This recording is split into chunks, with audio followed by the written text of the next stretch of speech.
to optimize the performance of Opera GX on your laptop. Hello and welcome back. In this video, I'm going to show you some steps which is quick and easy that will help you to optimize your Opera GX. Open your Opera GX browser on your laptop and then go to Easy Step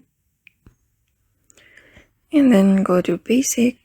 Under Basic, scroll down and turn off Play on GX Game, Twitch, and basically everything that is accessing your Opera GX right now.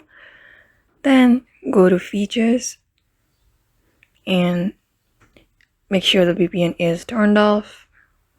Under here, turn off the AI services, and on browser, delete the browsing history, tap on delete data, and then you're basically done.